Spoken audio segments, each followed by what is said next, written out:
Recently, I got into a sort of discussion with this dude named Raven Slaves on a terrorizing video in the discussion section.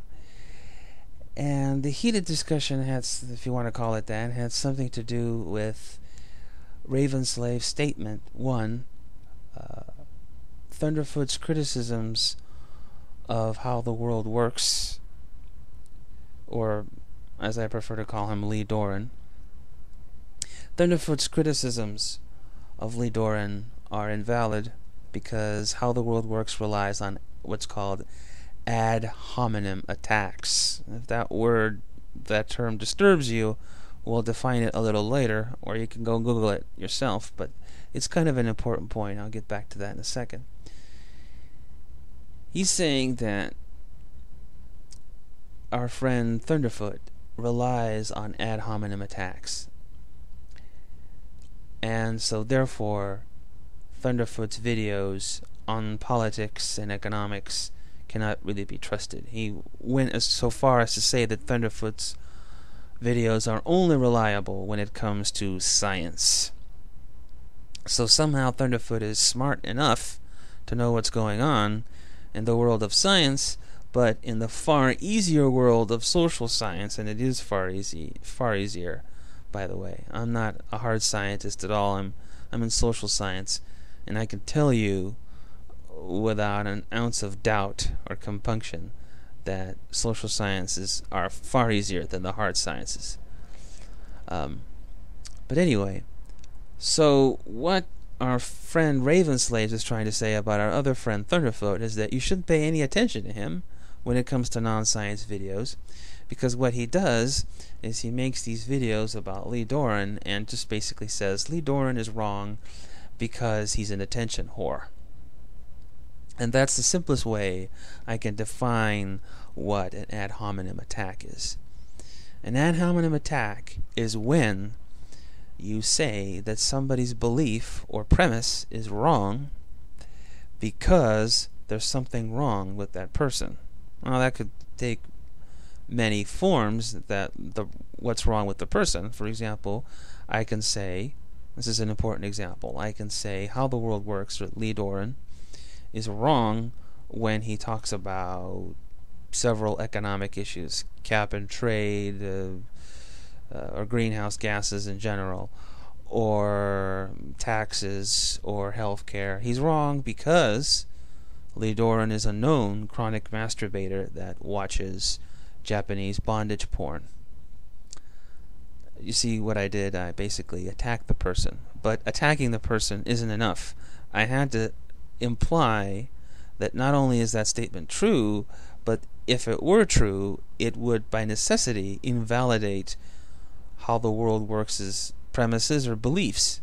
So the premise that how the world works would be something like Paul Krugman is not a good economist, and because Lee Doran is a chronic masturbator, Paul Krugman is a good economist. Get it? I mean, it doesn't logically follow. But the main thing is that you're attacking a premise based upon this attack on the person. Just attacking somebody is not in and of itself an ad hominem. I could make a video that's very critical of Raven Slaves without actually going after any of Raven Slaves' ideology, beliefs, or premises, or anything like that. And if you want further evidence of this viewpoint, all you'd have to do is do the opposite. You see, there's another fallacy out there called, if I'm not mistaken, in fact, let me look it up because I want to be exact. Yep, here it is. Argumentum ad populum. That's basically something that the 9/11 truthers do a lot. And they argue if something is popular, like they'll take a poll and they say most people don't believe that the Bush administration was innocent of crimes committed to cover up 9/11 or something like that. Or they'll say, look at all these airline pilots that don't believe that a plane flew into the Pentagon. That's an argumentum ad populum, because what they're saying is that the validity of a premise, in this case, the premise is that a plane flew into the Pentagon, is questionable because a certain group of people don't believe that. The reason that's fallacious is because, let's say, go back 300, 400 years, at least 90% of people thought that the world was flat. That doesn't mean that the world actually was flat. No matter how many people believe something, it doesn't make it true or false. But you see, there's a fallacy there that is obvious because you're going after a premise. So you're making an argument based upon what people believe or don't believe. If I were to go on How the World Works' channel and then talk about how great he was and how wonderful he was and how popular he is, and he is indeed popular with some people, and that's all I said, that would not be an argumentum ad populum. I would just be pointing out what's not only obvious, but what's actually correct.